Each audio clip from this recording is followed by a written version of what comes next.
Screenshot atıp koyunlar. Evci geldi, evci. Ahır neçe görseniz de düşüntürüp öttük emmesini. Hazır sizlere orijinal poddelka SPF'larını gösterip ötecekmiz kanım. Josian yani Michael Jackson'da bay tamam ben. Brunchlu SPF'imiz.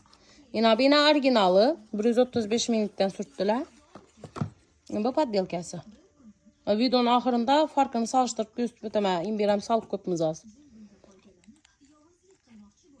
Farkını düşüntürmesek farklar kıyırak.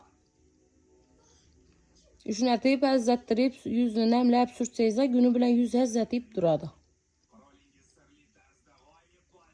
Az yüzdə kaysı sinişib, kaysını şətib təsir edəcəkini bölüşüb ötəmiz. Videonun axırında aytamız. Yine bize orijinal poddelkanı kağızdan sürtüp koyuverdik. Poddelka suyulup gitti. Orijinal durttu yine. Hem bunun rengi kaymaklırak bu appak eken. Yine sürtüp gördü. Svet apken azı kur, yeşnav yok. Efekt yok. Bir yanına poddelka. Kaç tane poddelka sürttünüz? Bir yana poddelka. Ben orijinal sürttüler. Kanı neleriniz? Tariflen kanı? Bir yanda klönke dinemez. Ava. Nefes aladı. Yaldırapan tuttu. Kocanım yumuşak ben. Başka çay tutup görsek. Azgına məlum muhtarda azgına akartırdı tabiat. Kin bir an klönke din.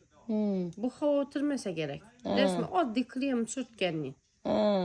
Ya yağlantıradan krem sürtesen açın. Bunday bilinmeden koluna, yüzüne yakımlı diye ettim. Şunu etip yüngül yatadı diyeceksin. Adamın yürüsünü oynamadı. Köpçülük SPF'la bir post doğru indi bir post boşu gerek. Lakin delleti beredi adamlarını. Hava ötürmeydi. Ama da hava mı ötedi? İyi polni bu. Detski mektepçi, okuşçu hemmeye mümkün bu. Detski ballara mümkün. İyi orijinali bize de 135 bin somdan 135'e geçirde yok.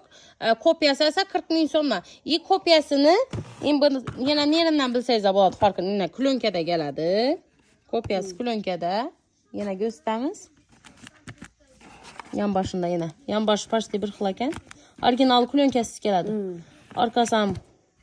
Durun yine. Orijinalının üstünde Josian de yazılğay mı neyin birleması var eken. Şimdi İban yan baş. Yine bir yandan başta bir xıl. Şimdi T. T yan başta bir xıl eken. İyi üstü.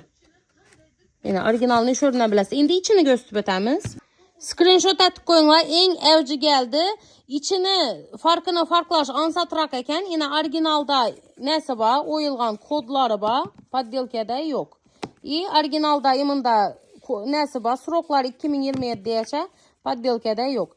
İyi yine bir yeri yine bu nesinde anıklasaz da buladı eken. Poddelkada yine uclurak orijinalniki dab bırak. Screenshot atışlardan çıkması iyi bu videonu çıkaları zaten hat koyunlar başka yerlerden kımmat alıp koymasınlar poddelkasını. Yürek yerden çıkmasın.